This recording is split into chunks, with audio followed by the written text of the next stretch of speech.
Hey everyone, it's me, Jeanette. Hello. Welcome back to our podcast, Liberty and Justice for Who? For who? We've been gone for a couple weeks. We were supposed to have somebody on, a good friend of mine. Um, that fell through because the Department of Corrections sucks. But we're going to get that worked out. And here we are now. This is my co host, Omar. And today we have Tiffany Souissi. Did I say it right? Souissi? Yes, Okay, Tiffany Susie. Souissi. Yeah. And Tiffany is the first female that I've actually met that's been incarcerated. She's the first female that we have ever interviewed, and I'm excited to know her story. I'm sad that she went through what she went through, but I'm excited to hear, her perspective and what goes on in women's prisons, because it's really something we don't hear about much. People don't talk about it much, and that's unfortunate. So we're just gonna jump right on into it. So let's start with you telling us the beginning of the story, like when the person arrived. Okay. The beginning of the story is when the first time I got arrested or the second time. The first time when you were home and the person came to your door. Okay, I was at home and I was actually outside looking in my car, and there was my van, and there was a woman come up and she knocked on the door, and then she seen me and she asked me if she could use my phone because her vehicle had broke down and she needed to get some help out there. I want to ask you quickly. Was the vehicle nearby? Did you see it at No, all? I did not see a vehicle. No. Okay. Mm. Interesting. Okay, you can go ahead. Okay, so anyway, she told me that it was like out on the road and all, but anyway, I let her use my phone. She walked off a few feet from where I was. She looked on a piece of paper and made a phone call, which I could not hear what she was saying. And when she got finished with my phone, she brought it back to me. She said, "Thank you. Bye." I said, "Well, do you need some more help?" And she was like, "No." And I was like, "Do you need to wait here until they come to help you?" And she says, "No." She said, I'm going to go back to my vehicle." And so anyway, it was like about 3 or 4 days later, my door got kicked in by officers and some agents, looked like government agents. They kicked my door in and they put me in handcuffs and told me I was under arrest for threatening the governor's life. Did they knock first, or did they just kicked your door down? Well, they tried knocking and I didn't know who they were, so and around that time there was the people being deported, and my boyfriend was actually a Hispanic guy. And so anyway, we were both kind of scared that he was fixing to get deported. Gotcha. So anyway, they ended up kicking the door in and coming in and putting me in handcuffs. Okay. And from there, you went to jail, I'm sure, and then they interviewed you, or what transpired after that? They got you in the room and started questioning you, or? Yeah, at first they brought me to the local police department and they were questioning me, and I told them that I hadn't done anything, that that, you know, I had let somebody use my phone and I didn't hear what she said, but I wasn't the one that made the threatening call. And they told me, they said, well, it was your phone, so you obviously made the phone call. That's interesting. Okay, so you did have an opportunity to explain like that the woman showed up at your house and all that whole story. But they just didn't believe you, essentially. No, they didn't believe me. Okay. They said the call come from my phone, and so it had to have been.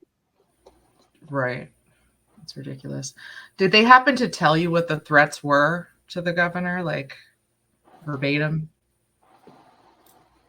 Yeah, something to the effect that I was supposed to have had a bullet with his name on it. Okay. Gotcha. All right.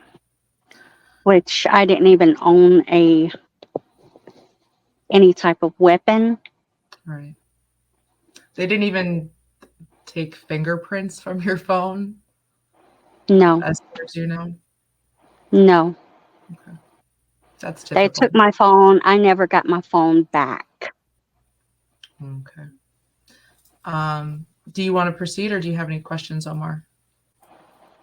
Yeah, I just want to say thank you for coming on our show. So often the story of women and there's women and young ladies behind bars or girls is not being touched on. So thank you. And I want to say that immediately when I heard your story, I was like, wow, here you are. Obviously, we're two different people, but your experience crosses over into mine with the government corruption, them coming in the door, accusing you of something you did not do. You did not make those threats. Basically, Right. smash and grab tactics. So when I heard it, I was not really surprised, but I was kind of like, wow, her story is so similar to mine. Yeah. And I want to Yeah. ask, do you feel that the plight of women and girls behind bars is ignored? How do you feel about that? Well, there was subjects that came up as a result of a lawsuit, that women were being raped or coerced into sex by male officers. Um, but and also women were being beat up by male officers. Was this in Alabama Yes, lawsuit, yes, Alabama prison? yes. Infamous Okay. Alabama, of course. Do you mind telling us what prison that the lawsuit was based on? Tutwiler So, wow, Thank Prison for women. Yes, thank you. Is Tutwiler the only women's prison in Alabama, or yes, it do you know? is. It is. Okay. Yes. Okay. So the lawsuit is basically, unless I'm interpreting what you're saying wrong, the lawsuit was pointing to the ignored plight of women behind bars. Is that what you're trying to get at there? Um, yes, but you know they handled some things, but some things are still going on. Wow. And Thank you. and I believe I remember you telling me some women actually got pregnant. Yes, Correct? Yeah. and they put them in seg. They tried to force them to have abortions. They were trying to find out who the officer was. You know, more like just to make the problem go away. Oh, right. Well, normally me and Sister Jeanette, we go back and forth with these questions, but I didn't realize that this was going to flow so smoothly into my next question. So I just want to go ahead and ask this question because you basically touched on it and Sister Jeanette brought it out and it's so powerful. Thank you for having enough courage to do that. Thank you for coming on the show. Yes. Next question is, you were incarcerated during the time when official reports, like the lawsuit, confirmed that female prisoners were getting pregnant by correctional officers. And I remember you talked about them being assaulted as well by certain officers. I remember you said certain women were being severely abused. Yes. These reports, this lawsuit or lawsuits, what does that say about Alabama Department of Corrections and the treatment towards women, in your words? The treatment towards women in the Alabama prisons is atrocious.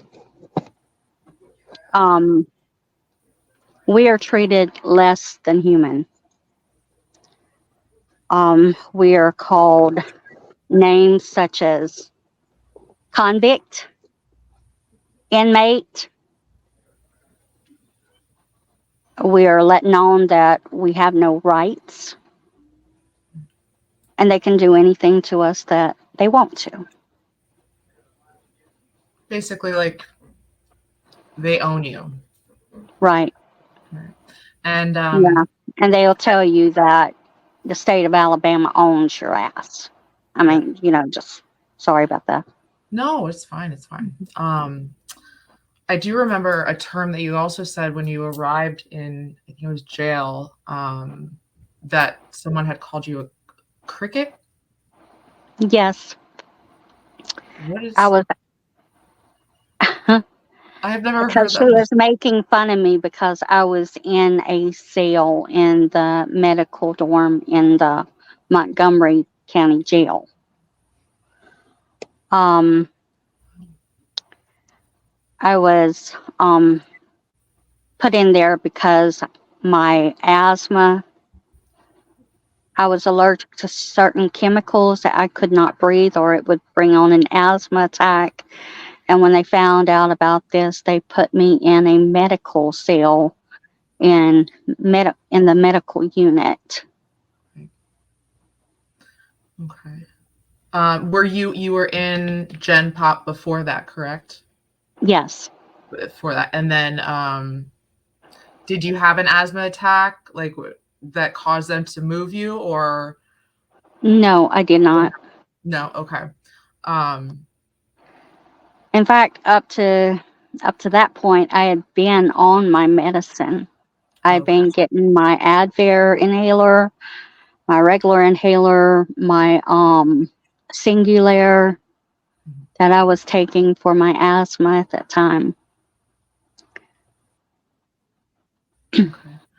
So when you moved to medical, were they giving you your medications?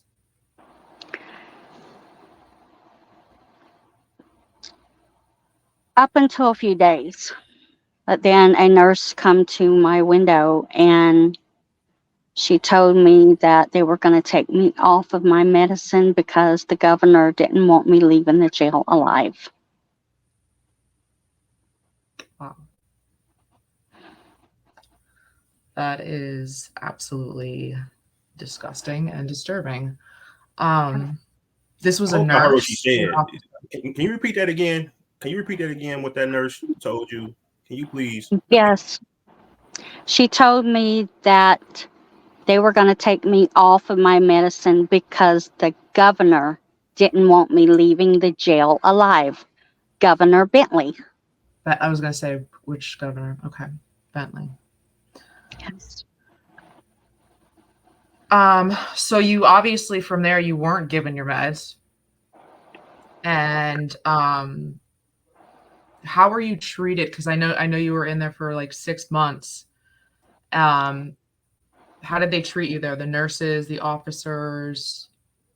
Well, after they told me this, it was maybe about 20, 30 minutes later, there was a group of officers along with a man dressed in a suit without the suit jacket, and they come and they snatched me out the cell.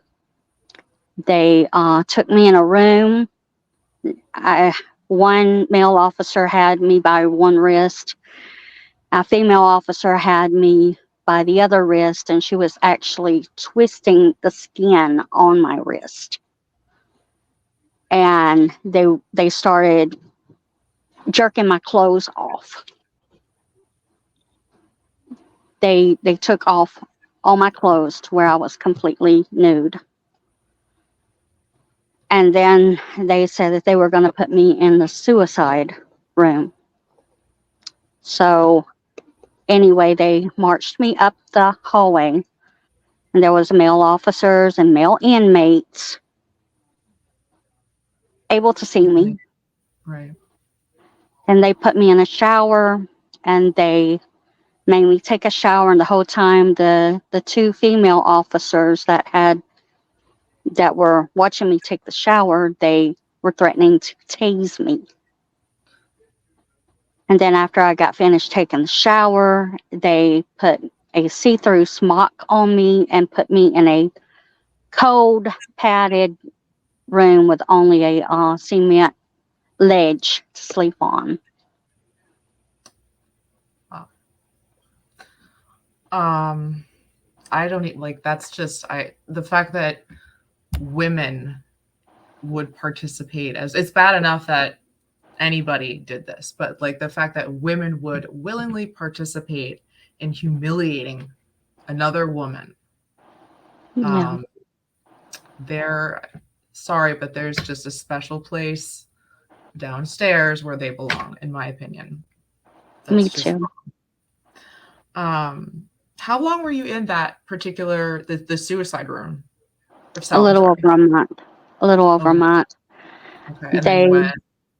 If they were stopping, giving me my medicine, and they would open the tray doors and spray cleaning chemicals in the tray door. I had to actually use the sleeves of the of my old smocks to try to make me some makeshift pants. Just putting the sleeves over my legs so that my legs wouldn't be cold. Yeah. And I would take the we always got sandwiches and stuff.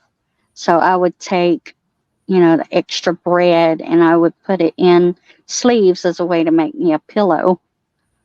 But they always took it as soon as they noticed everything. And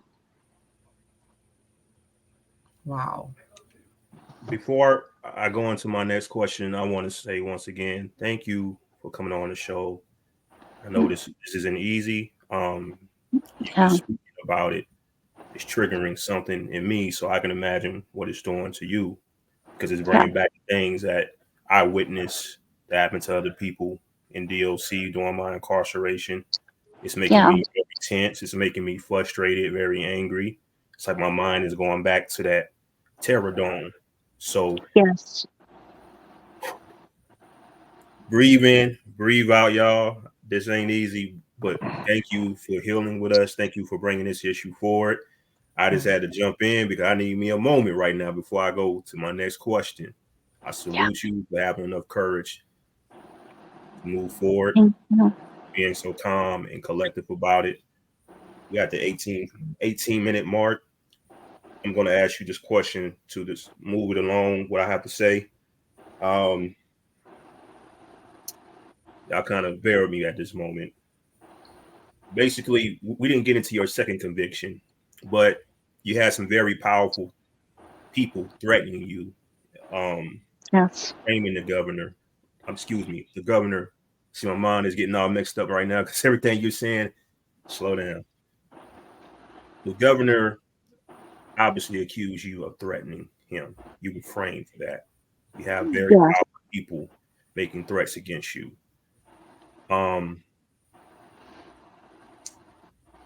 What gave you hope to keep going when you have the governor, a very powerful person, and you have wardens or officials in DOC obviously retaliating against you? What gave you hope to keep going? Can you touch on that, please? My faith in Jesus. Mm-hmm. That's what's up. That's the only, sometimes he's our only help in moments like that. You're absolutely right. Absolutely. You're a very strong woman, and I commend you, for leaning to your faith and God and not giving up, because there's so many people in prison that it's hopeless there. You feel like you're Yeah. just going to die there, and so many people turn to drugs or they take their own life, you know what I mean? And you survived, so I'm glad for that. Were you were you ever allowed to, or did you ask to file grievances or anything like that, or that they were not having it? In that jail? Yeah. No, I was not.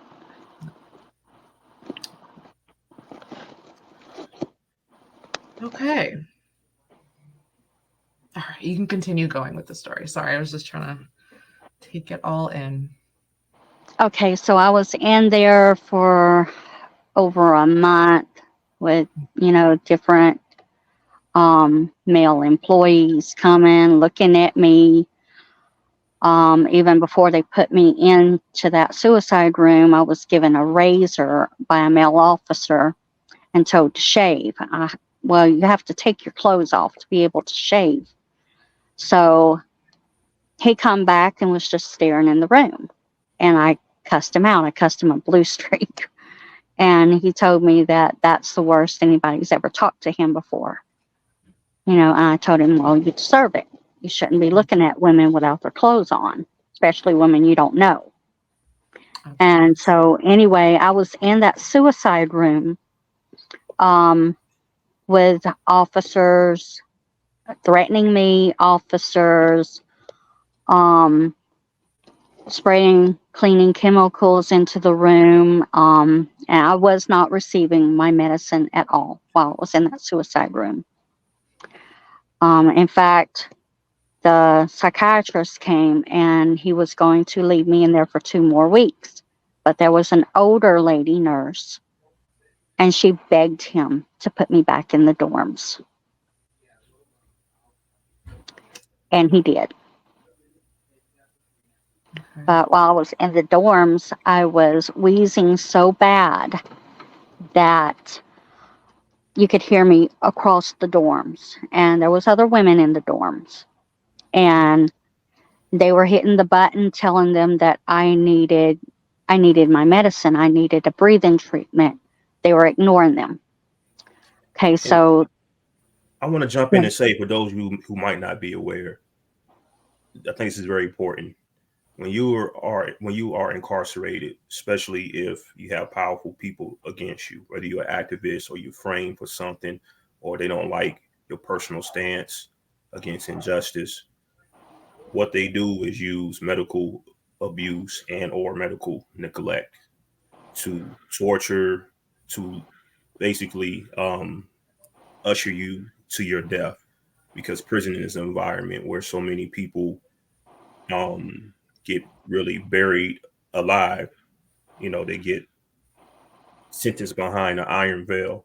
So you might be wondering, some of you might be wondering, why didn't they get her medical help? Why didn't it? Because when you have people who have a mentality, including women, that we're part of this team and we do anything to prove our point, we do anything to protect each other, to back each other, they will use medical neglect, they will use medical torture to punish you unlawfully in cruel and a wicked manner. So please don't forget that. It's not this happening by chance. This goes on All every the single day, time. All especially the to time, women. every day. I didn't At mean to every cut it does. person. I just wanted to bring that to people's attention. This is one of And their tactics. as a person, an asthmatic, like, you could die if you're not given your medication And that was the intent. He when said your that. I your, don't want your you leaving here oxygen alive. level is like dropping. Yes. Um, Yeah, and really struggling to breathe. right. And I couldn't get any help. I couldn't do anything to help myself. I couldn't get them to help me. Right. They violated their own positions as doctors and nurses, and I mean they shouldn't even be practicing. It's absolutely disturbing. These Yeah. people, they stick together. It's very rare that you have a rogue individual that will, stand out and help. Yeah. I'm just so sorry. This is like this. It's painful to hear. It really is. It They was did painful to live. Or Yeah, I'm getting tight. I'm tight. I imagine how you feeling. I'm tight all up in my chest, my neck. I'm like, well, this is really heavy topic. Thank you for coming and tell your story. We appreciate it. You had mentioned that some of the women were didn't they take you to like the showers to like try to open up your airway, like steaming you or something? No, that was the second time I was Oh, incarcerated. okay. Okay. But Okay. so there was this one girl, she told me that her mother was on the way to bond her out. And she said, I see that they're not going to help you. I'm going to get my mother to act like she's your mother. And she's going to call up here and we're going to get you some help. She said that she's going to tell them that she, talking about the girl that I was talking to, had told her mother how they were doing me, and they called my mom and they told her how they were treating me and that they had taken me off my medicines. So anyway, she told me what she was going to do was she was going to get her mother to call up there, act like she was my mother, and tell them that they know that she knows that they took me off of my medicine, that I need to live. And if anything happens to me, then she would make sure that the governor and everybody involved at that police department would get put in prison for my murder. As they should. People power. Don't Yes. underestimate the power It's of like the people. you have to. It's like you have to make them aware that other people know what they're doing to you. To try to keep you safe. Yes.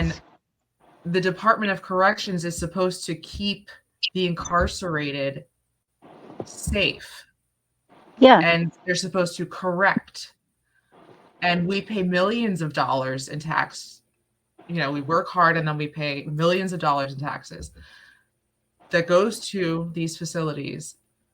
And we're paying officers and wardens and nurses and doctors to humiliate and murder the people that they're supposed to be protecting. Right.